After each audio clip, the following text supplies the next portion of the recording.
체인소맨은 애니메이션 제작사 마파가 자사 제작비를 출자해 제작한 애니메이션이었다. 여러 기업이 제작비를 출자하는 제작위원회 방식을 취하지 않고 단독으로 투자를 감행했다는 점에서 이 작품에 대한 야망을 드러낸 것이나 다름없었다.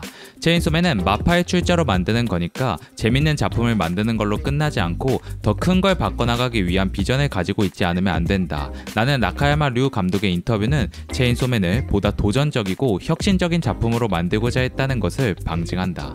이들의 철학은 체인소맨을 실사적인 어프로치로 만드는 데 있었다. 실사적인 어프로치란 카메라를 의식한 화면을 만드는 것을 말한다. 애니메이션과 영화의 차이는 창조와 촬영에 있다. 처음부터 끝까지 모든 것을 창조해야 하는 애니메이션과 달리 영화는 카메라라는 기계적 장치를 통해 대상을 촬영하고 편집함으로써 영상을 만든다. 현실을 카메라로 촬영하는 것에서 출발하는 영화의 표현 방식을 빌려 사실성을 획득하고자 하는 것이 실사적인 어프로치라고 할 수 있다. 본래 애니메이션에서 존재하지 않는 카메라를 의식한 화면을 만듦으로써 실사 영화에 익숙한 시청자들에게 작품 속 세계가 실제한다는 인상을 주는 것이다. 하지만 단순히 카메라를 의식한 화면을 만드는 것만으로는 나카야마 감독이 말한 혁신을 달성했다고 보기 어렵다. 이러한 화면 만들기는 이미 현대 일본 애니메이션에서 하나의 연출 기법으로 자리 잡은 지 오래되었기 때문이다. 예컨대 최근 방영된 같은 심야 애니메이션인 소시민 시리즈를 보자. 이 작품은 1화부터 화면 속 사물이 만들어내는 선을 이용해 인물 간의 관계를 시각화하고 있다. 작중 상호 호혜 관계라는 명분 아래 미묘한 거리감을 유지하는 두 인물의 관계성을 카메라를 의식한 화면 구성만으로 표현하고 있는 것이다. 소시민 시리즈의 감독 칸베 마모루는 이러한 화면 만들기에 능숙한 연출가로 1화 콘티 연출에 직접 참여함으로써 카메라의 언어로 인물의 심리를 서술하는 작품의 방향성을 명확히 제시했다. 나카야마 감독이 체인소맨을 통해 선보이고자 한 것은 카메라의 존재 자체가 아니라 그 카메라를 적극적으로 움직이는 방식, 즉 카메라 워크에 있었다. 셀 애니메이션은 본질적으로 한 장의 배경 미술 위에 움직이는 캐릭터를 겹쳐 촬영하는 방식으로 제작된다. 따라서 그 특성상 실사 영화에서와 같은 입체적인 카메라 워크를 구현하기란 태생적으로 불가능했다. 이러한 한계를 극복하기 위해 화면보다 거대한 배경을 그려 카메라가 이동할 물리적인 공간을 확보하거나 배경을 여러 레이어로 쌓고 각 층을 다른 속도로 움직이는 다층 촬영 방식으로 공간의 깊이감을 부여해왔다. 이러한 접근법은 분명 평면적인 셀 애니메이션에 상당한 입체감과 깊이를 더해주었다. 하지만 배경의 물리적인 크기나 다층 레이어를 이용한 소위 편법으로는 실제 카메라가 움직이며 만들어내는 미세한 투시의 변화까지 재현해낼 수는 없었다. 체인소맨은 이러한 한계를 3D CG 기술을 통해 정면으로 돌파했다. 평면적인 배경에 입체감을 부여하는 기존의 방식 대신 작품의 주요 무대가 되는 공간 자체를 3D 모델로 구축해 그 안에서 가상의 카메라가 자유롭게 움직이도록 한 것이다. 이로써 카메라는 그려진 그림 위를 훑는 것을 넘어 공간 안에서 자유롭게 피사체를 포착하는 촬영의 역할을 수행할 수 있게 되었다. 진정한 의미의 카메라 워크를 구현해 셀 애니메이션이 동경해왔던 실사 영화의 감각을 화면 속에 온전히 재현해내는 것, 이것이 바로 체인소맨이 추구한 미학이자 혁신이었다. 기존 TV 애니메이션의 제작 공식에 안주하지 않고 애니메이션이라는 매체가 지닌 표현의 외연을 확장하려 했다는 점에서 이러한 접근은 그 자체만으로도 유의미한 시도였다. 그러나 그 방향성이 옳았는가에 대해서는 논쟁의 여지가 있다. 체인소맨은 3D 레이아웃을 통한 카메라 워크를 적극적으로 활용하며 보다 영화적인 작품을 만들고자 했다. 이는 작품 속 세계가 실제한다는 느낌, 즉 실제감을 부여하기 위한 핵심적인 반복론이었다. 이처럼 애니메이션이 실제감을 구현하기 위해 의도적으로 실사 영화의 문법을 차용하는 접근법은 미디어 이론가 앤드류 달리가 제시한 2차적 현실주의 개념으로 설명할 수 있다. 2차적 현실주의란 현실을 그대로 모방하는 것이 아니라 실사 영화가 현실을 담아내는 방식을 재현하는 것을 말한다. 사람들에게 가장 익숙한 매체인 실사 영화의 관습을 재현함으로써 허구의 세계를 무의식적으로 실제처럼 느끼도록 만드는 것이다. 그러나 결국 그림인 이상 애니메이션이 2차적 현실주의를 달성하기 위해서는 필수적으로 두 가지 기준을 충족해야만 했다. 하나는 연출의 영역으로 공간의 존재감과 카메라의 존재감을 창출하는 것이고, 다른 하나는 작화의 영역으로 신체의 무게감과 부피감을 통해 캐릭터의 존재감을 구현하는 것이다. 이 두 가지 축이 정교하게 어우러질 때 비로소 그려진 세계는 설득력 있는 실제감을 구현할 수 있었다.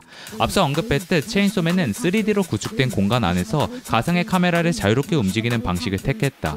이러한 철학은 공간과 카메라의 존재감을 구현하려는 시도에 있어서 가장 급진적이고 직접적인 해법이었다. 그러나 문제는 캐릭터의 존재감을 구현하는 과정이었다. 이때 체인소맨은 마치 양날의 검과 같은 방식을 택하는데 캐릭터 자체를 3D 모델과 2D 작화가 결합된 고도의 하이브리드한 형태로 구현한 것이다. 대표적으로 주인공 체인소맨의 캐릭터 작화다. 체인소맨의 머리는 3D 모델로, 몸은 2D 작화로 제작되었다. 제작진은 이질적인 두 요소를 위화감 없이 합성하기 위해 후반 촬영 공정에서 라인과 색감을 정교하게 조정했다.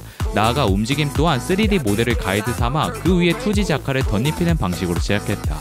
그 결과 캐릭터의 움직임은 전반적으로 3D의 그것처럼 표현되었다. 이는 캐릭터의 존재감을 부여하는 하나의 해법이었지만 동시에 캐릭터의 연극이나 화면의 통일성에 있어 심각한 균열을 야기할 수 있었다. 3D 공간과 2D 캐릭터라는 이질적인 레이어는 아무리 정교한 후반 촬영으로 질감을 통일시켜도 그 구조적 차이가 남을 수밖에 없다. 이러한 기술적 이질감은 관객의 몰입을 방해하고 작품이 애써 쌓아올린 실제감을 무너뜨리는 결과를 낳는다. 결국 실제감을 구현하기 위해 동원한 기술이 역설적으로 그 실제감을 무너뜨리는 자기 모순에 봉착한 셈이다. 공교롭게도 애니메이션에 실제감을 부여하고자 한 연출가들의 경우 CG 사용에 극도로 신중한 태도를 보였다.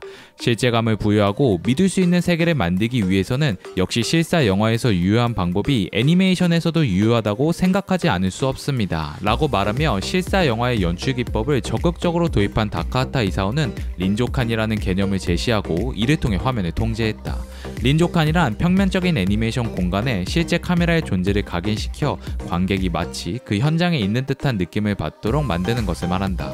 실사 영화의 생김새와 느낌을 모방하기 위해 가상의 물체인 카메라를 작품상에 구현한 오시이 마모루는 직접적으로 CG는 셀 애니메이션에는 적합하지 않고 화면에 찍히는 비율이 많으면 CG의 밋밋한 질감이 노골적으로 화면에 드러나 위화감을 낳는다. 그 경우 그 모델을 작화나 BG 그리기로 하는 것이 기본이다 라고 말한 바 있다. 물론 이들의 시대에 3D CG 기술이 지금처럼 발전하지 않았다고 반론할 수도 있다. 그러나 오시이의 발언에서 알 수 있듯 이는 기술의 문제가 아닌 명백한 선택의 문제였다. 그들은 화면의 통일성을 해치는 컴퓨터 그래픽의 이질감을 이미 인지하고 있었기에 매우 한정적으로만 이를 활용했다. 예컨대 다카하타 이사오는 폼폼코 너구리 대작전에서 도서관에 모인 너구리들을 비추기 위해 카메라가 책장 사이를 수평으로 길게 이동하는 장면에만 CG를 사용했다. 실사 영화였다면 아주 간단했을 이 30초가량의 컷은 배경과 각도가 계속해서 변해야 하는 탓에 셀 애니메이션으로는 제작 난이도가 높아 다카하타의 요구로 CG가 활용되었다. 다카하타는 이 연출을 통해 너구리들이 맞서야 할 인간 문명의 거대함과 복잡함을 보여주고자 했다. 나아가 그 공간에 단체로 모인 너구리들을 비춤으로써 이것이 개인이 아닌 종족 전체의 생존을 건 집단적 사투임을 시각적으로 드러냈다. 오시이 마모루는 아예 작품 속 인물들이 사용하는 모니터 화면이나 HUD처럼 실제 컴퓨터 그래픽이어야 할 설득력을 갖는 장면에만 CG를 사용했다. 이는 시뮬레이션과 현실의 경계를 시각적으로 구현하려는 연출 전략이기도 했다. 이러한 사례들은 체인소맨이 택한 접근법의 본질적인 딜레마를 명확히 보여준다. 다카하타와 오시이에게 CG는 셀 애니메이션의 표현을 보조하고 특정 연출 의도를 극대화하기 위해 제한적으로 사용되는 도구였다. 그들은 CG가 미학적 통일성을 해칠 수 있다는 사실을 인지하고 그 이질감을 최소화하거나 역으로 연출에 활용했다. 반면 체인소맨은 3D CG를 보조 도구가 아닌 작품의 근간을 이루는 시스템으로 채택했다. 이는 실사 영화의 감각을 구현하기 위한 전략적 선택이었으나 오히려 실제감을 허무는 역설적인 원인이 되었다. 결론적으로 체인소맨은 셀 애니메이션이 동경한 실사 영화의 감각을 3D 기술을 통해 가장 급진적인 방식으로 구현하고자 한 야심찬 시도였다. 가상의 3D 공간을 구축하고 그 안에서 카메라를 자유롭게 운용하는 방식은 기존의 한계를 정면으로 돌파하며 애니메이션 표현의 새로운 가능성을 증명했다. 그러나 실제감을 향한 과감함은 역설적으로 자기 모순에 부딪혔다.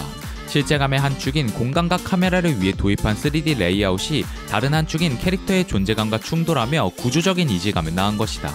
과거 연출가들이 화면의 통일성을 위해 CG를 도구로서 신중하게 다뤘던 것과 달리 체인소맨은 이를 전면 채택함으로써 레이어 간의 근본적인 위화감을 그대로 노출하고 말았다.